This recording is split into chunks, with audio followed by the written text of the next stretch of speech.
അഫ്ഗാനിസ്ഥാനും പാകിസ്ഥാനും തമ്മിൽ വലിയ സംഘർഷാവസ്ഥ നിലനിൽക്കുന്നു. വെടിനിർത്തൽ പ്രഖ്യാപിക്കുന്നു, അതിനിടയിൽ വീണ്ടും ആക്രമണം നടക്കുന്നു. ഇതിനിടയിൽ പാകിസ്ഥാൻ വീണ്ടും ഇന്ത്യക്കെതിരെ പ്രകോപനം സൃഷ്ടിക്കുന്നു. അതായത് ഇന്ത്യക്കെതിരെ ആണവ പ്രകോപനം സൃഷ്ടിച്ചത് പാകിസ്ഥാന്റെ സൈനിക മേധാവിയായ Asim മുനീറാണ്. With diminishing distinction between combat and communication zones, the reach and lethality of our weapon systems will shatter the misconceived immunity of India's geographic vastness. The deeply hurting retributive military and economic losses inflicted will be much beyond the imagination and calculations of the perpetrators of chaos and instability. ഭൂമിശാസ്ത്രപരമായ വിശാലത ഇന്ത്യക്ക് വലിയ സുരക്ഷിതത്വം നൽകും എന്നുള്ളത് അവരുടെ മിഥ്യാധാരണയാണ്. ശക്തമായ ആക്രമണം ഞങ്ങളുടെ ഭാഗത്തുനിന്നുണ്ടാകും എന്ന് പറഞ്ഞാൽ തുടങ്ങി വെച്ചവരുടെ ചിന്തകൾക്ക് സങ്കല്പത്തിന് അതീതമായിരിക്കും പാകിസ്ഥാൻ്റെ ആക്രമണം എന്ന് പറയുന്നത്. ഞങ്ങളുടെ പ്രഹരശേഷി എന്ന് പറയുന്നത്, അതുപോലെ തന്നെ സംഹാരശേഷി എന്ന് പറയുന്നത് ഇന്ത്യക്കൊന്നും സങ്കല്പിക്കാൻ കഴിയുന്നതല്ല. ഇങ്ങനെയൊക്കെയാണ് ഇപ്പോൾ അസിം മുനീർ പറയുന്നത്. അതായത് പാകിസ്ഥാനിലെ മിലിറ്ററി അക്കാഡമിയിൽ നടന്ന ഒരു പരിപാടിയിൽ പങ്കെടുത്തുകൊണ്ടാണ് അസിം മുനീറിൻ്റെ ഇത്തരത്തിലുള്ള ഒരു പ്രകോപനപരമായ നിലപാട്. ഇവിടെ പാകിസ്ഥാനെതിരായിട്ട് അഫ്ഗാനിസ്ഥാനെ ആക്രമണത്തിന് പ്രേരിപ്പിക്കുന്നത് ഇന്ത്യയാണെന്ന തരത്തിലാണ് ഈ പ്രകോപനം. ഇന്ത്യൻ പ്രതിരോധ മന്ത്രിയായ രാജ്നാഥ് സിംഗ് ഇതിന് കൃത്യമായ മറുപടി നൽകി. പാകിസ്ഥാൻ്റെ ഉള്ളിലെ ഓരോ ഇഞ്ച് പ്രദേശവും നമ്മുടെ ബ്രഹ്മോസ് മിസൈലുകൾക്ക് തിരിച്ചറിയാൻ സാധിക്കും. നമ്മുടെ ബ്രഹ്മോസ് മിസൈലുകൾ പാകിസ്ഥാൻ്റെ ഓരോ ഇഞ്ചിലും പ്രവേശിക്കാവുന്ന തരത്തിൽ സജ്ജമായിട്ടുണ്ട്. അതായത് ഉത്തർപ്രദേശിലെ ലക്നൌവിൽ ബ്രഹ്മോസ് മിസൈലിൻ്റെ പുതിയ ബാച്ചിൻ്റെ ഫ്ലാഗ് ഓഫ് ചടങ്ങിൽ പങ്കെടുക്കുകയായിരുന്നു രാജ്നാഥ് സിംഗ്. അപ്പം ഈ ബ്രഹ്മോസ് മിസൈൽ എന്ന് പറയുന്നത് വെറും ഒരു മിസൈൽ മാത്രമല്ല, നമ്മുടെ വളർന്നു വരുന്ന തദ്ദേശീയ പ്രതിരോധ സംവിധാനത്തിൻ്റെ ഒരു പ്രതീകമാണ്. ഈ ബ്രഹ്മോസ് മിസൈലിന് നിരവധി രാജ്യങ്ങളാണ് ഇപ്പോൾ ഇന്ത്യയെ സമീപിച്ചുകൊണ്ടിരിക്കുന്നത്. ഒറ്റ മാസത്തെ കണക്ക് പറയാം. 2 രാജ്യങ്ങൾ മാത്രം 4000 കോടി രൂപയുടെ കരാറാണ് ബ്രഹ്മോസ് മിസൈലിനായിട്ട് നമ്മളെ സമീപിച്ചിരിക്കുന്നത്. അങ്ങനെയാണെങ്കിൽ ഈ ലക്നൌവിൽ അടുത്ത വർഷത്തെ വിറ്റുവരവ് എന്ന് പറയുന്നത് ഏതാണ്ട് 3000 കോടിയാകും എന്ന് പറഞ്ഞാൽ വാർഷിക വിറ്റുവരവ് 5000 കോടി രൂപയ്ക്ക് മുകളിൽ പോകും. അത്തരത്തിലുള്ള മിസൈൽ സംവിധാനങ്ങളുള്ള നമ്മളെയാണ് പാകിസ്ഥാൻ പ്രകോപിപ്പിക്കാൻ ശ്രമിക്കുന്നത്.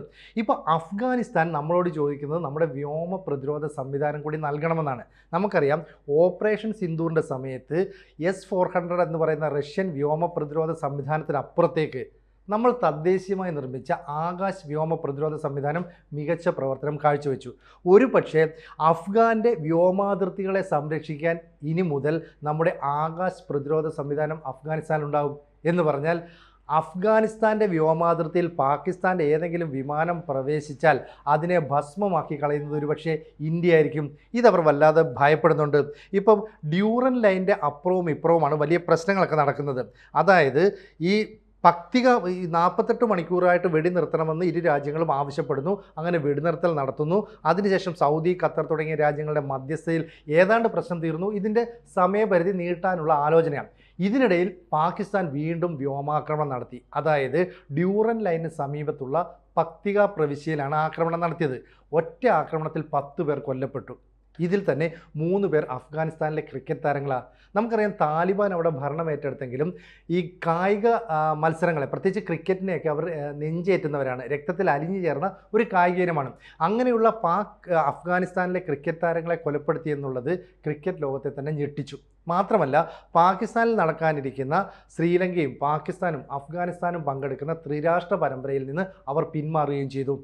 അപ്പോൾ സംഘർഷാവസ്ഥ കൂടുതൽ രൂക്ഷമായി മാറുന്നു എന്നാണ് പറയുന്നത്.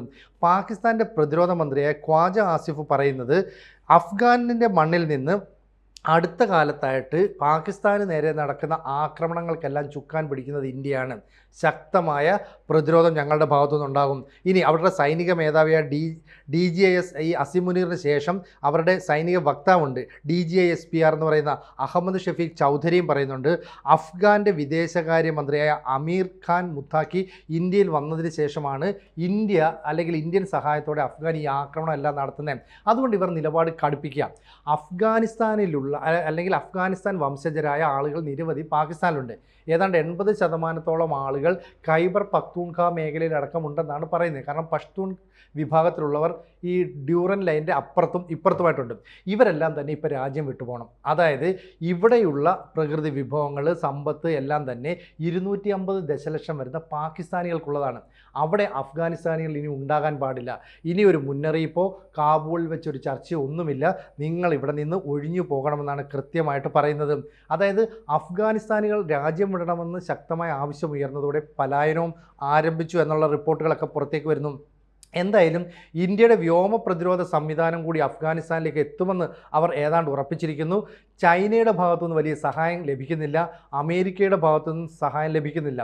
ഇവിടെ നേരത്തെ സൗദി അറേബ്യയുമായിട്ട് പാകിസ്ഥാൻ ഒരു കരാർ ഒപ്പുവെച്ചു. അതായത് ഞങ്ങളെ ഏതെങ്കിലും രാജ്യം ആക്രമിച്ചാൽ തിരിച്ചും ആക്രമിക്കാൻ സഹായിക്കുമെന്ന് പറഞ്ഞു. പക്ഷേ അഫ്ഗാൻ ഇത്രയുമൊക്കെ ആക്രമണം നടത്തിയിട്ടും സൗദി ഇതൊന്നും കണ്ടില്ലെന്ന് നടിക്കുക. കാരണം ഇന്ത്യക്ക് നേരെയാണ് പാകിസ്ഥാൻ്റെ ഈ പ്രകോപനമെന്ന് അന്ന് പല വാർത്തകളും വന്നിരുന്നു. അന്ന് സൗദി തന്നെ പറഞ്ഞു, ഇത് ഇന്ത്യയെ ഉദ്ദേശിച്ച് ഞങ്ങൾ പറഞ്ഞതല്ല, ഇറാൻ്റെ ഭാഗത്തു നിന്ന് സൗദിക്ക് നേരെ ആക്രമണം ഉണ്ടായപ്പോൾ ഒരു ആണവ ശക്തി എന്ന നിലയിൽ പാകിസ്ഥാൻ്റെ സഹായം തേടി. അത് ശരിയാണ്, പാകിസ്ഥാൻ്റെ കുറച്ച് സൈനികർ അവിടേക്ക് വന്നു. പക്ഷേ ഇന്ത്യക്കെതിരെയോ ഇന്ത്യ പരോക്ഷമായി നടത്തുന്ന ആക്രമണങ്ങൾക്കെതിരെയോ ഞങ്ങൾ ഒന്നും ചെയ്യില്ല. ഇതാണ് ഇപ്പോൾ സംഭവിച്ചുകൊണ്ടിരിക്കുന്നത്. എന്തായാലും ഇന്ത്യക്കെതിരെ അസിം മുനീർ ഇത്തരത്തിലൊരു ആണവ പ്രകോപനം നടത്തിയത് നമ്മുടെ രാജ്യം വളരെ ഗൗരവത്തോടുകൂടി കാണുന്നു. അതുകൊണ്ട് തന്നെ പറയുന്നു, ഓപ്പറേഷൻ 2.0യ്ക്ക് ഇന്ത്യൻ സൈന്യം സജ്ജമാണ്, നമ്മുടെ ആയുധങ്ങൾ, യൂണിറ്റുകൾ എല്ലാം സജ്ജമാണെന്ന് ലഫ്റ്റനൻറ്റ് ജനറൽ രാജീവ് ഖായും അസന്നിഗ്ധമായിട്ട് വ്യക്തമാക്കിയിരിക്കുന്നു. പാകിസ്ഥാന് മേൽ ഇനി നമ്മൾ പരമാവധി ആഘാതം സൃഷ്ടിക്കും. കഴിഞ്ഞ യുദ്ധത്തിൽ പാകിസ്ഥാൻ കുറച്ച് പാഠങ്ങളൊക്കെ ഉൾക്കൊണ്ടു എന്നാണ് നമ്മൾ കരുതിയത്. പക്ഷേ അവർ ഉൾക്കൊണ്ടില്ല. അതുകൊണ്ട് 2.0 എന്ന് പറയുന്നത് അവർക്ക് സങ്കല്പിക്കാൻ കഴിയുന്നതിനപ്പുറത്തേക്കുള്ള ആഘാതങ്ങൾ ഏൽപ്പിക്കുമെന്ന് പറയുന്നു. ഇപ്പം പാകിസ്ഥാനും അഫ്ഗാനിസ്ഥാനും പ്രശ്നമുണ്ട്. പക്ഷേ അഫ്ഗാനിസ്ഥാനെ പാകിസ്ഥാൻ ആക്രമിക്കുന്നത് വ്യോമമാർഗം മാത്രമാണ്. കാരണം കരസേനയ്ക്കൊന്നും അങ്ങോട്ടേക്ക് കടന്നു കയറാൻ പറ്റുന്നില്ല. ഈ പറയുന്ന പാകിസ്ഥാൻ ആർമി ഖൈബർ പഖ്തൂൺഖ മേഖലയിൽ, POKയിൽ, അതുപോലെ തന്നെ ബലൂജ് മേഖലയിലേക്കൊക്കെ ചെല്ലുമ്പോൾ ഈ തെഹ്രിക്കെ താലിബാൻ പാകിസ്ഥാൻ എന്ന് പറയുന്ന താലിബാൻ അനുകൂല സംഘടന, അതുപോലെ തന്നെ അഫ്ഗാനിസ്ഥാനിൽ നിന്ന് കുടിയേറിയ ആളുകൾ, അവർ പിന്തുണയ്ക്കുന്ന ബലൂചിസ്ഥാൻ ലിബറേഷൻ ആർമി, ഇവരെല്ലാം തന്നെ പാകിസ്ഥാൻ സൈന്യത്തെയും പോലീസിനെയും ഒക്കെ അവിടെ നിന്ന് തുരത്തി പായിക്കുകയാണ്. അവരുടെ സൈനിക ടാങ്കുകൾക്ക് തീയിടുകയാണ്. അങ്ങനെയുള്ള അഫ്ഗാനിസ്ഥാൻ ഒരു തിരിച്ചടി നൽകാൻ വ്യോമ ആക്രമണമാണ് ഇപ്പോൾ പാകിസ്ഥാൻ നടത്തുന്നത്. അതുകൊണ്ടാണ് അഫ്ഗാനിസ്ഥാൻ നമ്മളോട് ചോദിക്കുന്നത്, ഞങ്ങൾക്ക് വ്യോമ പ്രതിരോധ സംവിധാനം നൽകാൻ കഴിയുമോ എന്ന്. അത്തരത്തിലുള്ള വ്യോമ പ്രതിരോധ സംവിധാനം നമ്മൾ അഫ്ഗാനിസ്ഥാന് നൽകിയാൽ പിന്നീട് പാകിസ്ഥാൻ്റെ ഏക പ്രതീക്ഷയായ വ്യോമാക്രമണവും അവസാനിക്കും. കാരണം ഇന്ത്യക്കെതിരെ പാകിസ്ഥാൻ അത്തരം ചില നീക്കങ്ങൾ നടത്തിയപ്പോൾ എങ്ങനെയാണ് ബ്രഹ്മോസ് മിസൈൽ ഉപയോഗിച്ച് ആ ലക്ഷ്യങ്ങളെ, ആ നീക്കങ്ങളെ തകർത്തതെന്ന് പാകിസ്ഥാന് നല്ല ബോധ്യമുണ്ട്. അതുകൊണ്ടാണ് രാജ്നാഥ് സിംഗ് പറയുന്നത്, ലക്നൌവിൽ പുതിയ ബാച്ച് ബ്രഹ്മോസ് മിസൈലിൽ ഫ്ലാഗ് ഓഫ് ചെയ്യപ്പെട്ടിരിക്കുന്നു. ഇന്ത്യയിലെ തന്നെ 3ാമത്തെ യൂണിറ്റിൽ നിന്നാണ് ബ്രഹ്മോസ് മിസൈൽ നിർമ്മിച്ചിരിക്കുന്നത്. ഈ മിസൈലിന് പാകിസ്ഥാൻ്റെ ഓരോ ഇഞ്ച് പ്രദേശവും കൃത്യമായിട്ട് മനസ്സിലാക്കാം. അപ്പോൾ ആണവ പ്രകോപനം എന്ന രീതിയിൽ വരികയാണെങ്കിൽ, ഇപ്പോൾ ഈ ആണവ പ്രകോപനം എന്ന് പറയുന്ന അസിം മുനീർ പറയുന്നത്, ഈ ആണവ ആയുധങ്ങളുടെ കാലത്ത് യുദ്ധം എന്നുള്ളത് അങ്ങനെ സാധാരണഗതിയിൽ പറയുന്നതൊന്നുമല്ല. മാത്രമല്ല, ഏറ്റുമുട്ടലും ആശയവിനിമയവും തമ്മിലുള്ള വേർതിരിവ് നടക്കുന്ന കാലത്ത് ലോകത്ത് യുദ്ധത്തിന് യാതൊരു സ്ഥാനവുമില്ല. പക്ഷേ നേരിയ പ്രകോപനം പോലും നിർണായകവും അതിശക്തവുമായി മാറും. ഇതാണ് ഇന്ത്യയോട് പറയുന്നത്. പക്ഷേ ഇന്ത്യ ഇതിനെയൊന്നും മൈൻഡ് ചെയ്യുന്ന പോലും ഇല്ല. മാത്രമല്ല, നമ്മൾ ഈ മിസൈലൊക്കെ തയ്യാറാക്കുന്നു. ഒപ്പം നമ്മുടെ പിനാക്കെ മിസൈൽ ഇപ്പോൾ ഫ്രാൻസ് വാങ്ങാൻ പോകുന്നതിൻ്റെ വാർത്തകൾ ഔദ്യോഗികമായി പുറത്തുവിടുന്നു. എന്തിന്? ഈ പറയുന്ന ബ്രഹ്മോസ് എന്ന് പറയുന്ന പാകിസ്ഥാൻ്റെ പേടി സ്വപ്നമായ മിസൈൽ, അതിൻ്റെ വേഗത, കൃത്യത, ലക്ഷ്യത്തെ തകർക്കാനുള്ള ശക്തി, ഇതൊക്കെ തന്നെ പാകിസ്ഥാനെ അമ്പരപ്പിച്ചതാണ്. എന്തിന്? ലോകരാജ്യങ്ങളെ പോലും ഞെട്ടിച്ചതാണ്. അങ്ങനെയുള്ള ഈ ബ്രഹ്മോസ് മിസൈൽ ഇപ്പോൾ പാകിസ്ഥാനെ ലക്ഷ്യം വെച്ച് നമ്മൾ സജ്ജമാക്കുന്നു എന്നുള്ള വാർത്തകളാണ് പുറത്തേക്ക് വരുന്നത്. അപ്പം ഖ്വാജ ആസിഫ്, അസിം മുനീർ എന്നിവരുടെ പ്രകോപനപരമായ നിലപാട്, അഹമ്മദ് ഷെരീഫ് ചൗധരി എന്ന് പറയുന്ന പാക് പട്ടാള തലവൻ്റെ ചില പ്രസ്താവനകൾ, ഇതെല്ലാം തന്നെ ഇന്ത്യയെ പ്രകോപിപ്പിക്കുന്നതാണ്. ഇത് ഇന്ത്യൻ പ്രധാനമന്ത്രി നരേന്ദ്രമോദി അടക്കമുള്ള നമ്മുടെ മന്ത്രിമാരൊക്കെ പറഞ്ഞിരുന്നു. ഏതെങ്കിലും തരത്തിൽ അതിർത്തി കടന്നുള്ള ഭീകരവാദത്തെ പ്രോത്സാഹിപ്പിക്കുന്ന നിലപാട് സ്വീകരിച്ചാൽ അത് യുദ്ധപ്രഖ്യാപനമായിട്ട് നമ്മൾ കണക്കാക്കും. അങ്ങനെയാണെങ്കിൽ നമ്മൾ അവിടേക്ക് ആക്രമണം നടത്തും. അപ്പോൾ പാകിസ്ഥാൻ്റെ പ്രഹര പരിധി, സംഹാരശേഷിയൊക്കെ ശക്തമാണെന്ന് ഇന്ത്യയെ വെല്ലുവിളിക്കുന്നത് തീ കൊണ്ട് തല ചൊറിയുന്നതിന് തുല്യമാണ് എന്നാണ് ഇപ്പോൾ വിലയിരുത്തപ്പെടുന്നത്.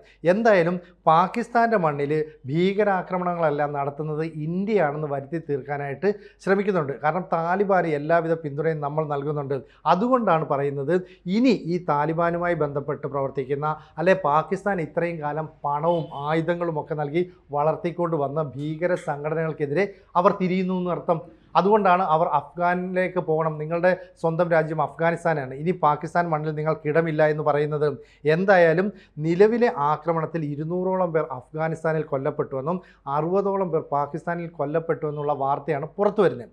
ഈ വെടിനിർത്തൽ കരാർ നീട്ടിയത് പാകിസ്ഥാൻ ലംഘിച്ച് ഇനിയും വ്യോമാക്രമണം നടത്തിയാൽ ഇന്ത്യൻ പിന്തുണയുടെ ഒരു ആക്രമണത്തിനുള്ള സാധ്യതയുണ്ട്. കാരണം തേജസ് MK-1A എന്ന് പറയുന്ന നമ്മളുടെ തദ്ദേശീയമായി നിർമ്മിച്ച യുദ്ധവിമാനം കഴിഞ്ഞ ദിവസം പരീക്ഷണ പറക്കലൊക്കെ നടത്തി.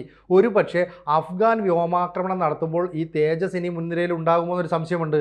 കൂടാതെയാണ് ഈ പറയുന്ന ബ്രഹ്മോസ് മിസൈലുകളെല്ലാം തന്നെ പാകിസ്ഥാനെ ലക്ഷ്യം വെച്ച് നമ്മൾ സജ്ജമാക്കിയെന്ന വാർത്ത വരുന്നത്.